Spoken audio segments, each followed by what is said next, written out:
మీకు సర్క్యులేట్ చేయబడుతుంది అది మీడియాకు.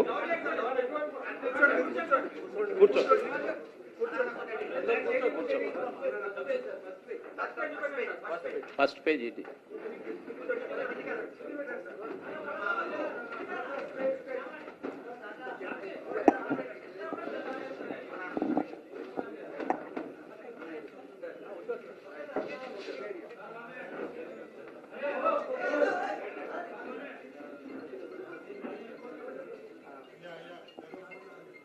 గౌరవ రాష్ట్ర అధ్యక్షులు శ్రీ రామచంద్రరావు గారిని మీడియాను ఉద్దేశించి మాట్లాడవలసిందిగా కోరుతున్నాం. పరమేశ్ తర్వాత ఇవన్నీ సర్క్యులేట్ చేయండి వాళ్ళ అందరికీ. ముందుగా పత్రికా విలేకరులకు, పత్రికా ఎలక్ట్రానిక్ సంబంధించినటువంటి యొక్క రిపోర్టర్లకు, కెమెరామెన్లకు, ఫోటోగ్రాఫర్లకు, వేదిక మీద ఉన్నటువంటి ఒక నాయకులు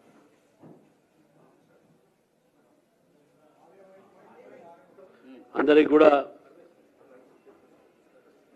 ఈరోజు నేను పదవి బాధ్యత స్వీకరించినటువంటి రోజున మీ అందరికీ నా తరఫు నుంచి కృతజ్ఞతలు తెలుపుతున్నాను. ఒక మామూలు కార్యకర్తగా ఈ పార్టీలో పనిచేస్తూ సైకిళ్ళ మీద తిరిగి పోస్టర్లు అంటించి బ్యానర్లు కట్టి ఎలక్షన్స్లో బూత్ ఏజెంట్గా పనిచేసి బూత్ స్థాయిలో కార్యకర్తగా పనిచేసి నేను నా రాజకీయ ప్రయాణము బీజేపీలో వచ్చిన తర్వాత నేను మొదలుపెట్టాను. విద్యార్థి పరిషత్లో ఉన్న సమయంలో ఆ రోజులో ఉన్నటువంటి ఒక యాక్టివిజము అది భారతీయ జనతా పార్టీలో చేరిన తర్వాత కూడా నేను అది కొనసాగిస్తూ ఈరోజు కేంద్ర ప్రభుత్వంలో ఉన్నటువంటి ఒక భారతీయ జనతా పార్టీ నేతృత్వంలో ఎన్డీఏ ప్రభుత్వం దాదాపు 14-15 రాష్ట్రాల్లో భారతీయ జనతా పార్టీ స్వయంగా ప్రభుత్వం ఏర్పాటు చేసి 6 రాష్ట్రాల్లో కూటమితో ప్రభుత్వం ఉండి మరి అటువంటి పార్టీలో నేను కార్యకర్తగా పనిచేస్తూ ఈరోజు మా పార్టీ, మా అధిష్టానం, మా నేతలు నా మీద విశ్వాసం పెట్టి కార్యకర్తకు అధ్యక్ష పదవి ఇచ్చినంటే ఇది కేవలము కార్యకర్తగా నేను పనిచేసినటువంటి ఒక పనిని చూసి నాకు ఈ యొక్క అవకాశం ఇచ్చింది నేను భావిస్తూ ఉన్నాను. భారతీయ జనతా పార్టీ ఒక కార్యకర్తల పార్టీ. భారతీయ జనతా పార్టీ ఒక కార్యకర్తలు లక్షలాది మంది ఉన్నారు. ఈరోజు తెలంగాణలో 40 లక్షల సభ్యత్వంతో కార్యకర్తలు బూత్ స్థాయిలో నుంచి పనిచేస్తూ పార్టీ కోసం అహోరాత్రులు పనిచేయడానికి సంకల్పంతో ఉన్నారు. గతంలో పార్టీ తక్కువ ఉన్న సమయంలో పార్టీ ఈ యొక్క రాష్ట్రంలో మొట్టమొదటిగా ఎప్పుడైతే ఈ రాష్ట్రంలో పెరుగుతున్న సమయంలో అనేక మంది కార్యకర్తలు వాళ్ళ ప్రాణ త్యాగాలు చేశారు.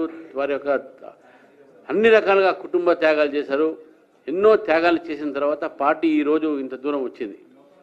మరి ఇంత పెద్ద పార్టీ, 14 కోట్ల మెంబర్షిప్ ఉన్నటువంటి పార్టీ, దానికి రాష్ట్ర స్థాయిలో నాకు అధ్యక్షత చేయడం అనేది ఉందో ఇది కేవలం కార్యకర్తల ఒక ఆశీర్వాదం అని చెప్పి నేను భావిస్తూ ఉన్నాను.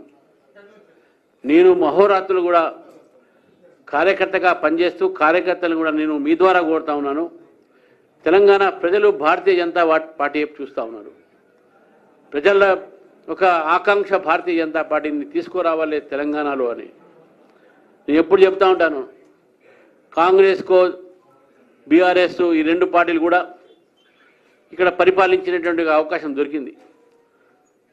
హిందీలో నేను చెప్తుంటాను. నేను జనరల్గా बीआरएस को देखा, कांग्रेस को परखा, बीजेपी को 2 एक मौका అని చెప్తా ఉంటాను నేను.